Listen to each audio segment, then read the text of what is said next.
Can you imagine कि एक sovereign country के सिटिंग प्रेसिडेंट को उसकी अपनी कैपिटल से एक दूसरी कंट्री की मिलिट्री उठा ले जाए? Sounds unreal, right? लेकिन जनवरी 2026 में this is what happened in Venezuela.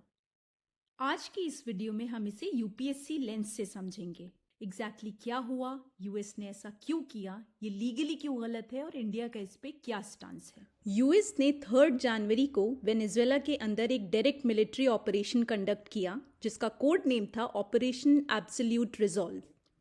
इस ऑपरेशन में यूएस फोर्सेस ने वेनेजुएला के सिटिंग प्रेसिडेंट को उन्हीं के घर से अरेस्ट कर लिया। एक्चुअली ये एक लो एल्टीट्यूड टैक्टिकल मिशन था। यूएस के एलीट नाइट स्टॉकर्स हेलीकॉप्टर्स समुंदर के ऊपर बहुत नीचे उड़ते हुए कैरिकस पहुंचे कि रडार कवरेज से बचा जा सके। जब डेल्टा फोर्स के ऑपरेटर्स ने मदुरो के रेजिडेंस पर फास्ट रोप करके धावा बोला, ठीक उसी वक्त स्टेल्थ जेट्स ने इलेक्ट्रॉनिक वॉरफेयर के जरिए वेनेजुएला के एयर डिफेंस सिस्टम को जैम कर दिया था। वेनेजुएला की टॉप सिक्योरिटी खून की उल्टियां करने लगी। कारण था सोनिक वेपन्स।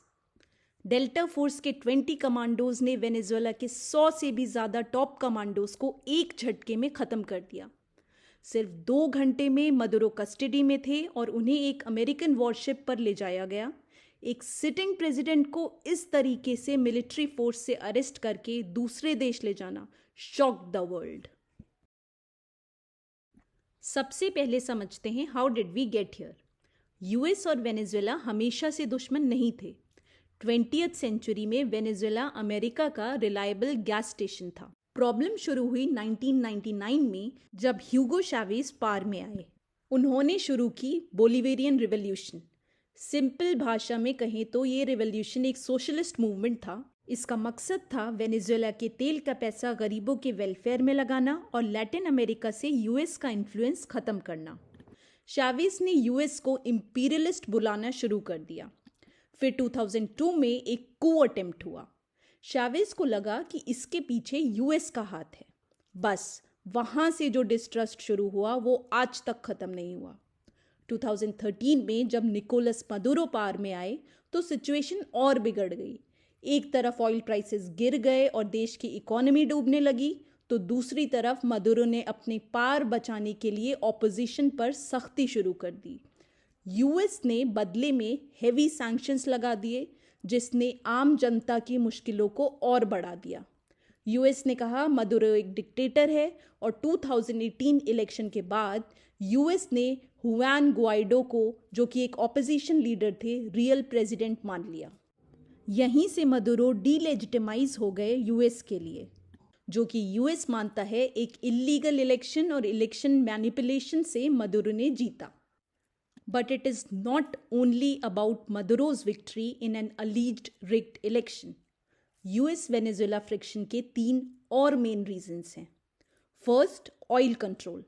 वेनेजुएला के पास दुनिया का सबसे बड़ा ऑयल रिजर्व्स हैं।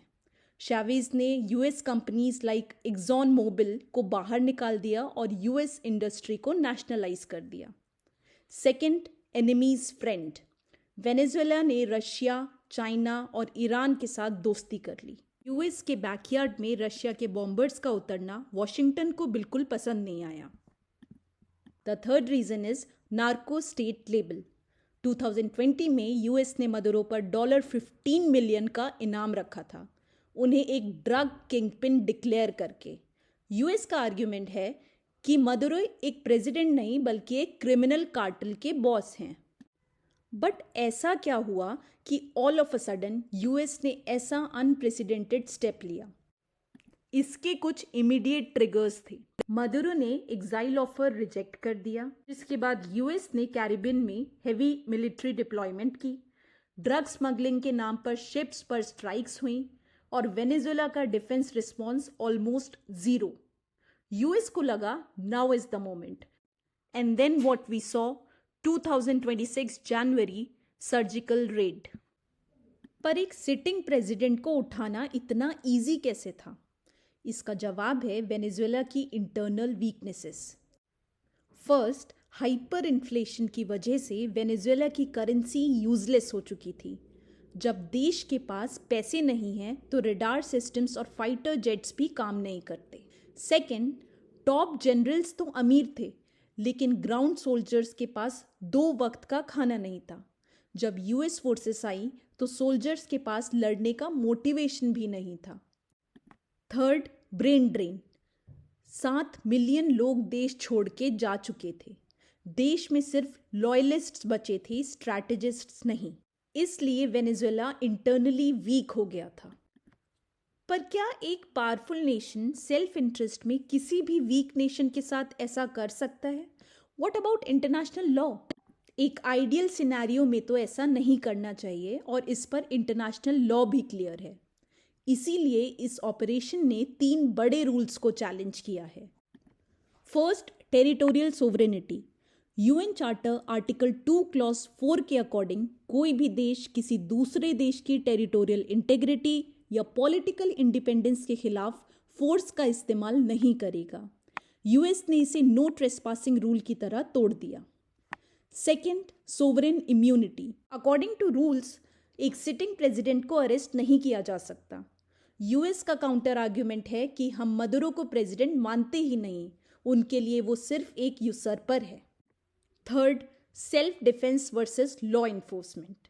यूएस ने इसे वॉर नहीं कहा, उन्होंने कहा ये एक पुलिस एक्शन है ड्रग्स को रोकने के लिए, जिसमें लॉ इन्फोर्समेंट एजेंसीज ने एक ड्रग क्रिमिनल को अरेस्ट करने के लिए ये ऑपरेशन किया है। So according to US it is not a violation of international law, thus making an action against another nation into a local problem. How did the world react to it? दुनिया इस पे divided है। Adversaries like Russia और China इसे international kidnapping बोल रहे हैं, while allies of US are divided on this, like UK has distanced itself from this. लेकिन सबका एक कॉमन फियर है कि कल को ये हमारे साथ भी हो सकता है।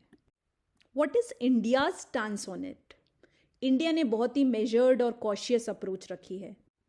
इंडिया ने यूएस को एक्सप्लिसिटली कंडेम नहीं किया क्योंकि हमारे यूएस के साथ स्ट्रैटेजिक टाइज बहुत गहरे हैं, लेकिन इंडिया ने इसे सपोर्ट भी नहीं किया।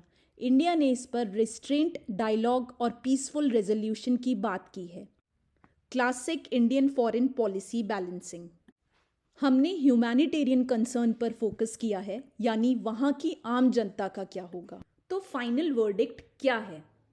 ये क्राइसिस बताता है कि रूल्स बेस्ड ऑर्डर वीक हो रहा है, power is greater than law और यूएन इनइफेक्टिव होता जा रहा है। ये इवेंट हमें बताता है कि शायद हम एक माइट मेक्स राइट वाले दौर में एंटर कर रहे हैं, जहां अगर आप पावरफुल हैं तो आप रूल्स खुद डिफाइन कर सकते हैं। ये इंसिडेंट सिर्फ वेनेजुएला के बारे में नहीं है, ये इंटरनेशनल सिस्टम के बारे में है। एक ऐसा सिस्टम जो लॉज पर नहीं लेवरेज पर चल रहा है, जहां इंस्टीट्यूशंस वीक हो रहे हैं और डिसीजंस क्लोज्ड रूम्स में हो रहे हैं। ये 21st सेंचुरी का साइलेंट ट्रांजिशन है, रूल्स से पार तक। इस वीडियो के डिटेल्ड नोट्स के लिए सिटॉक IAS के टेलीग्राम चैनल को विजिट करें, जिसका लिंक डिस्क्रिप्शन में है। Thank you for watching.